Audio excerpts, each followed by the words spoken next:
Hi, and welcome to another episode of the Digital Access Show. Oh my gosh, I've got to find something else. I don't know how many times I've saying welcome to another. Anyway, welcome. We've been talking a lot about communication, digital accessibility, different barriers to communication. So last week we had Bianca say yes, and I hope you learned as much as I did. It still stuns me, the problems or the barriers that Bianca has in using digital communication. And it's definitely not something I would have thought of in this day and age. Anyway, that week I taped the podcast with Bianca. I was at a networking event and I got to talking to our guest today. And again, our guest has another barrier that I'm not familiar with. Well, he's got two. One I do know, and one I'm definitely not familiar with. And again, it must provide issues trying to read information, trying to access information on the internet, but it's even managing daily life. Now, Joseph is a team lead at a disability support service here in Brisbane, North Brisbane, and he will be experiencing this barrier every part of his day. Everyone, please meet Joseph Lee. Joseph, thank you. Thanks for having me, Narelle. Joseph, can you tell us a bit about yourself?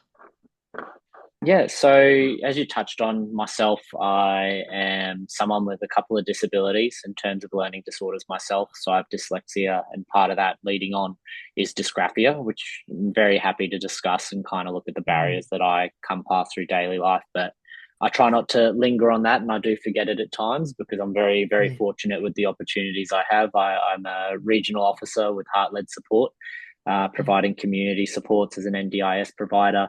I'm also very blessed being involved within the football community. I'm also a professional match official, so referee with the A Leagues.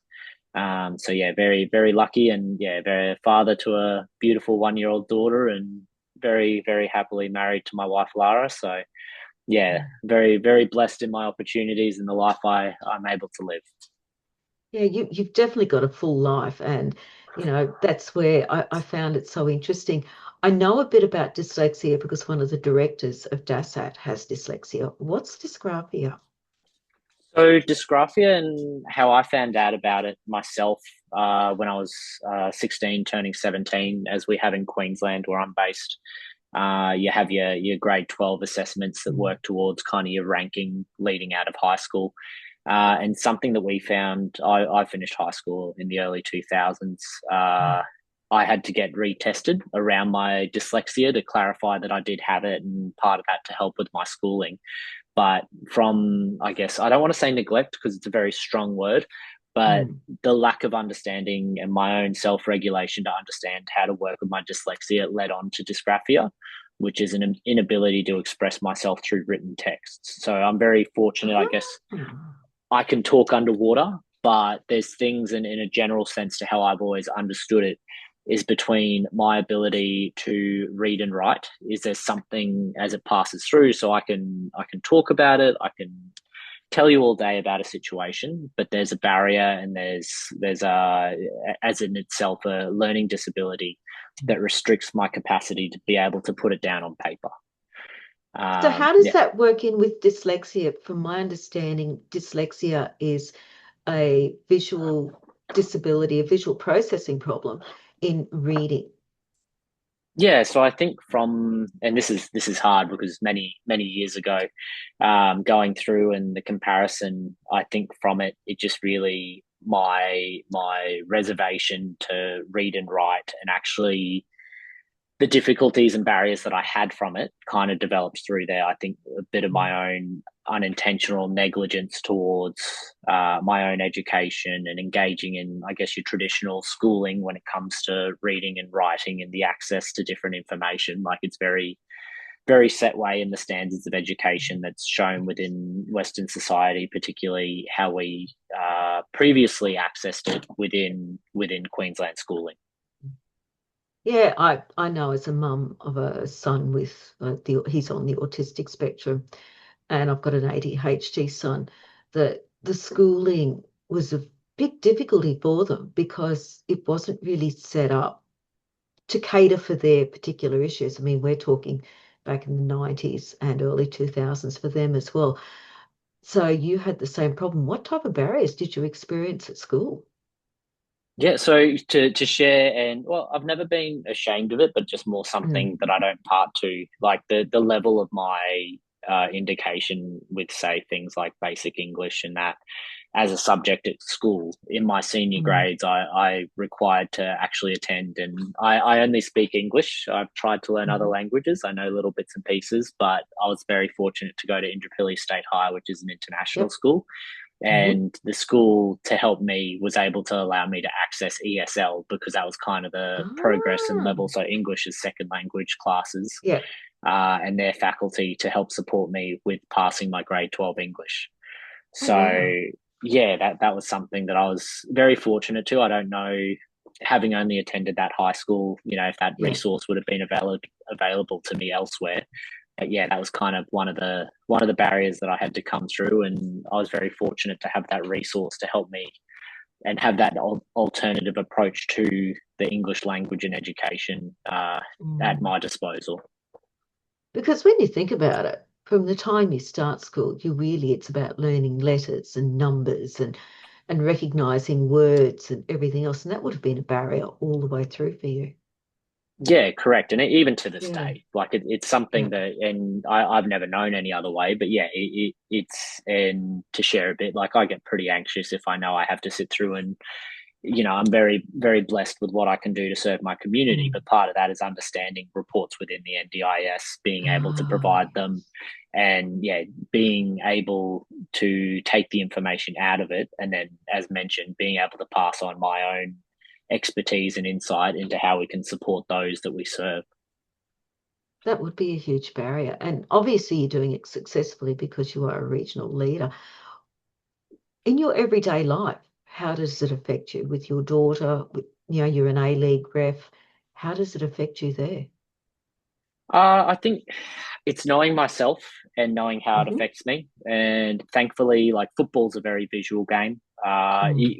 We do the, I guess, non-appealing side in terms of understanding the laws.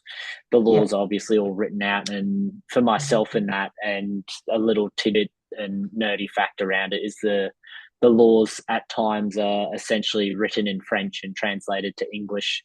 So to Really? understand, yeah, so FIFA, who's the governing body, the name Yes. comes from French, but Ah, thankfully now the preferred language to it is English across the world. So yep. myself, I won't be blessed to be an international match official, but my wife, she is one of the top ones in the world. And yeah, it's a prerequisite to be an international match official is have a certain level of understanding of English.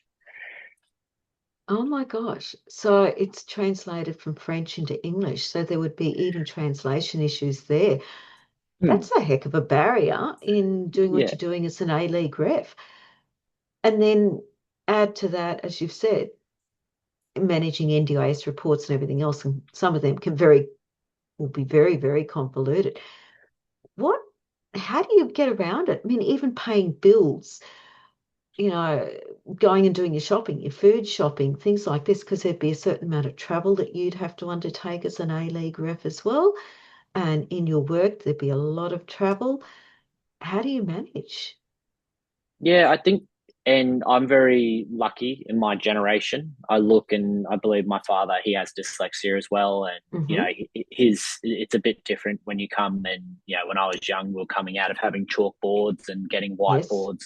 And I look and, I'm very, very thankful that my daughter comes up into a world, and we'll see how she develops. But with Hmm. the family history and traits that we have, I think myself and being able to rely on tools. I'll give a good example, the access of things like AI. I'm not Yep. wholly reliant on it because I think Yep. information is something key to ourselves, and that's what sets us up for Mhm. our own ability to demonstrate and Yes. freely think.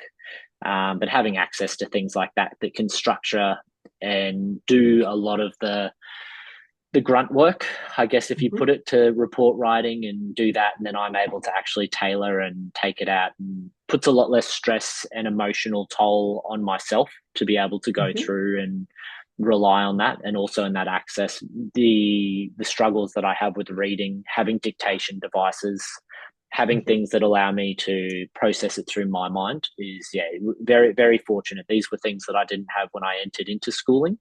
But Yeah. yeah, being able to go through and going back to education and accessing tertiary to complete my certificates in with disability support, I was very fortunate. The TAFE Institute that I went through, the educators there were willing to adapt to myself, and instead of giving written feedback, and they didn't need to do this, but they made the effort, and particularly Michelle, who helped me, Mhm. she'd give me feedback from assessments verbally. So she Okay. and I think we all know how time poor we can be for an educator Yeah. to give someone like myself half an hour of time for feedback on multiple assessments each week. I'm very grateful for those educators that were willing to adapt and think about my own progression to be able to help me develop as a person. So, when you're talking about tools, are you talking screen readers as well, or do you just rely on the tools on your phone? What are you talking about? For me, I think I'm very surface level. So Hmm. where luckily these days a lot of programs allow those kind of dictation machines or Hmm. dictation accessibility, as well as reading devices. So as mentioned, like ChatGPT, that's always the Yes. hot topic at the moment. Yes. I'm very fortunate with that. When generating general senses of different information, it's able to read it Hmm. to me. Um, Yes.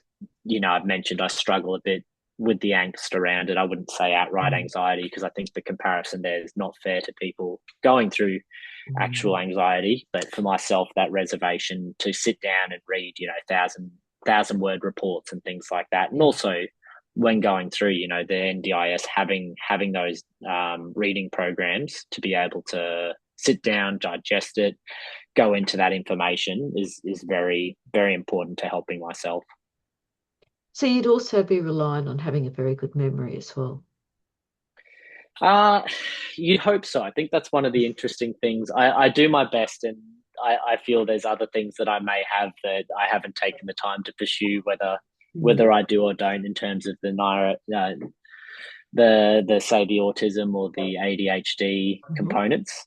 But Yep. yeah, I think it was one of those interesting things when I went through that testing coming into adult age around my dyslexia, that they recognized I didn't have the ideal memory, a bit below Yeah. average. But Mm. yeah, I think it's still something, when you're passionate about it, you will take it on, and that's very big to what I do. I'm very fortunate. Everything that I kind of do within my life serves me very well in terms of the joys and what I'm passionate about, and being able to engage with others around me.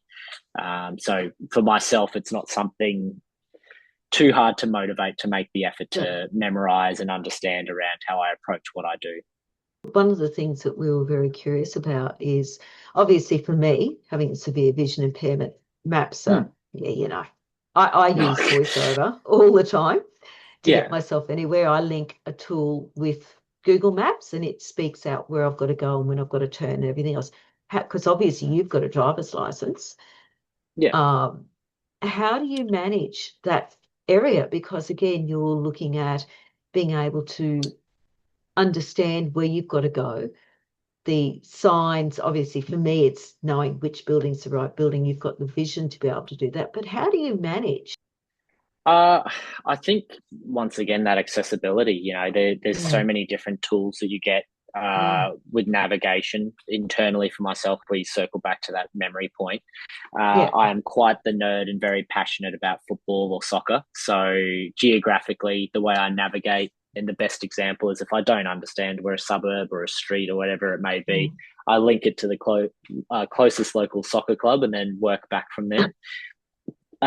Which is not a traditional method of navigation, but yeah, having access. And I think sometimes with the way I think and the imagery, we all approach things differently. Yes.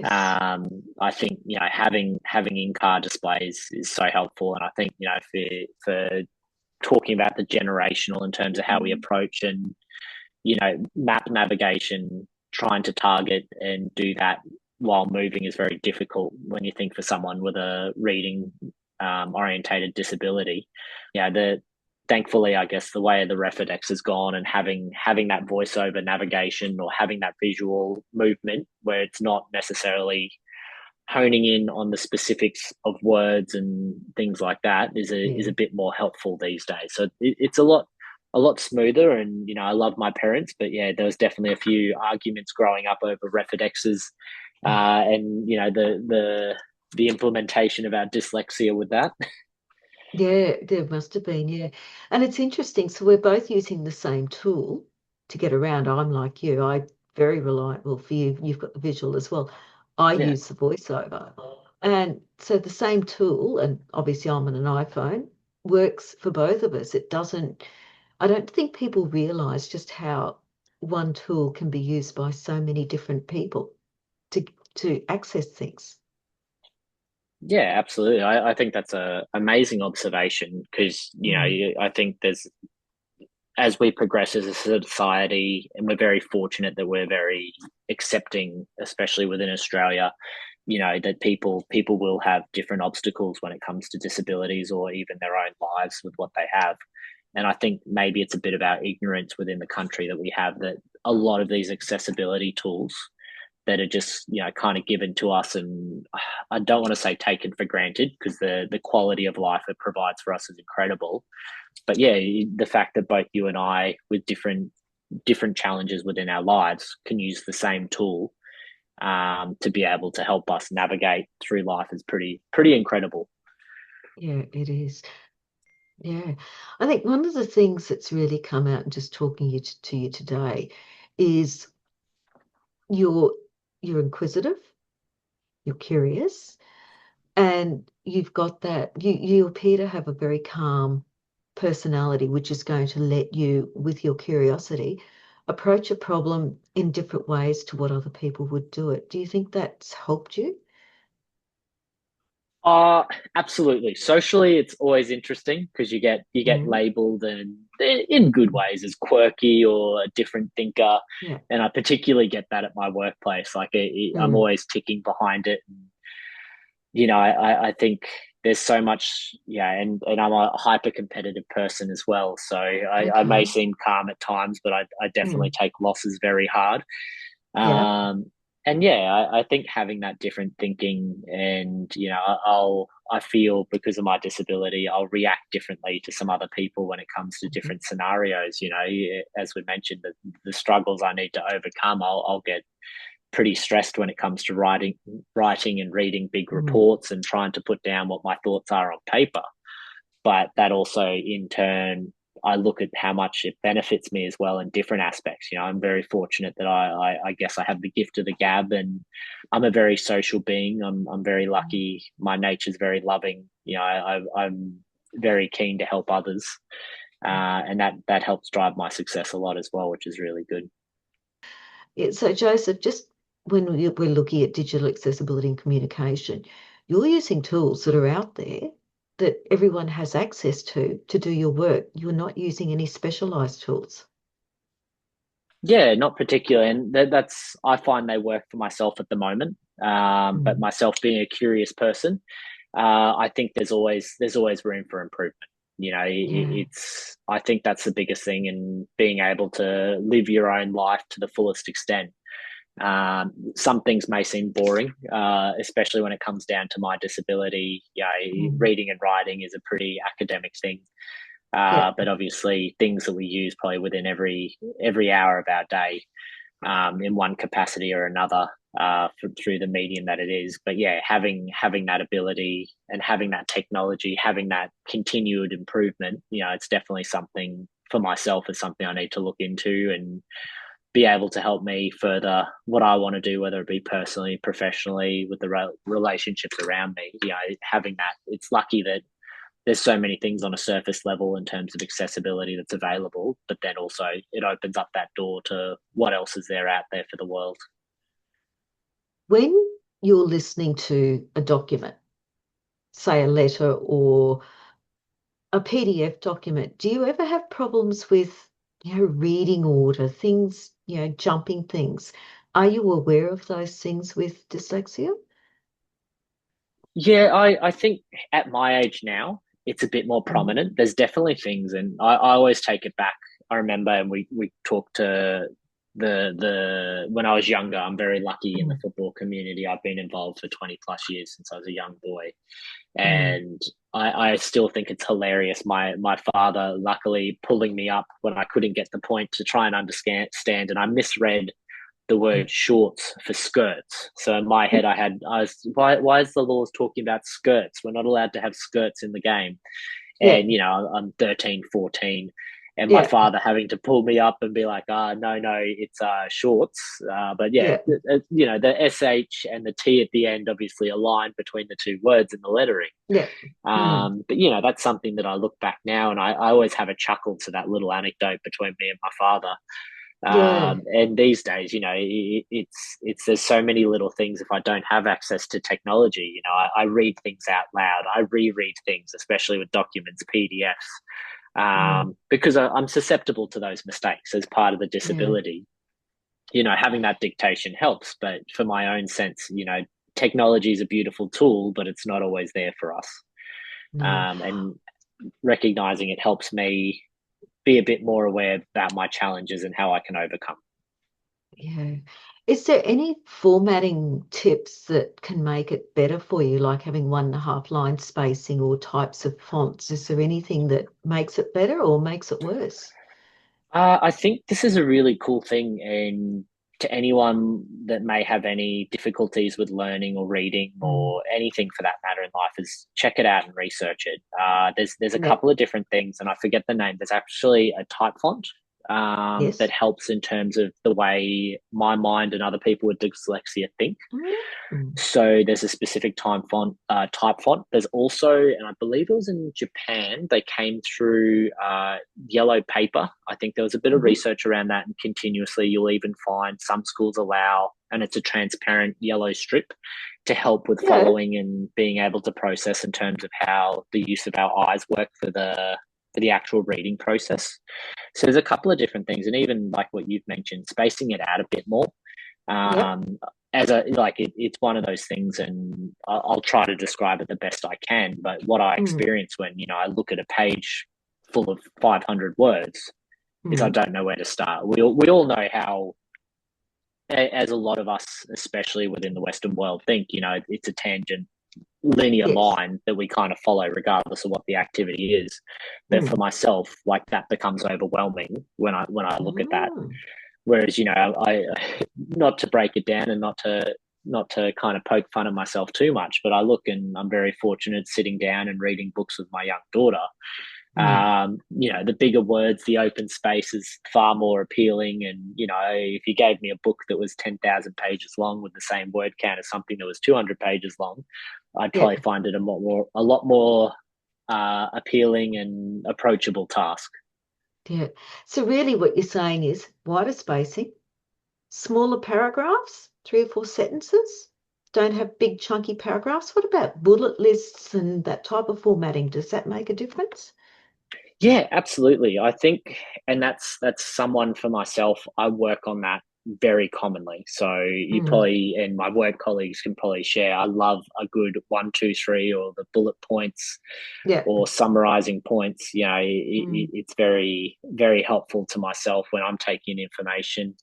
Mm. And for someone that over talks, I think a very good line in any sense of communication. Sometimes it's, tell me what the time is, not how the watch is made. I Yep. think those bullet points and those short little summaries definitely help someone like myself. And as an over communicator, sometimes efficient, saying less says so much more. Yeah. It's interesting, isn't it, just how changes in formatting can make the world a difference. Yeah. And even like for me, I know because sometimes I will peer and read, stick the nose up to my face and read, but I find now it's very tiring. Becomes Hmm. very, very tiring. And for me, I rely on Audible books and I rely on Audible everything. But because it's an overwhelming feeling, it's an exhausting feeling, especially when you've got to read something really long. So formatting makes a difference. Consideration of words, keep it to plain English, maybe. Yeah. Yeah. It's amazing, isn't it? Just the little things. Yeah. What advice can you give people that are listening? What are things that you can say with what you know so far and what you've learnt in your life so far that could help others? Yeah, I think understanding that we're all our own person. I Mm. think recognizing that and having the humility to understand, what your situation is and what you may have within it is essentially the first step.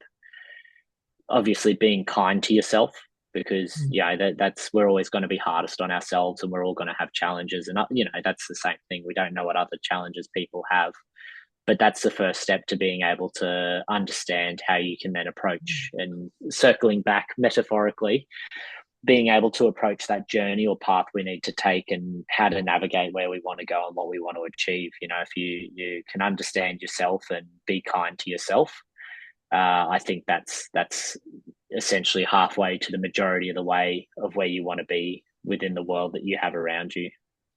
Yeah, actually, it's good advice. That's Oh, really thank good you. advice. Joseph, how can people keep in contact you to keep talking about this? Because there might be people out there that want to be an A-League ref, but are saying, well, hang on, I've got a disability. And you're sitting there saying, well, actually, nothing stops you. It's only yourself. What can they do? How can they contact you? Yeah, personally, if you want to reach out to myself, as mentioned, I'm very fortunate within my work Mhm. professionally, day to day, Monday to Friday. I'm with Heart Led Support, so we're on Facebook, Mhm. or you can reach out for general inquiries. But I'm Yep. also based on LinkedIn, so if you check out for my search my name, I'll be under there and have a bit more about myself. Feel free to reach out. Yeah, they're probably the two major methods. And I'm very Yeah. welcome to talk my journey and talk through my situations. It's we all have a battle, and like we hopefully can lean on one another to live fuller, better lives. Yeah. Thanks, Joseph. Look, thanks for your time. I've learned a bit. Dysgraphia makes a lot more sense now. So, because I could never quite get my mind around the issues she had. So, as I said, if you want to talk to Joseph, find him on LinkedIn. It's Joseph Lee, and we'll have the contact at the end of the podcast for you.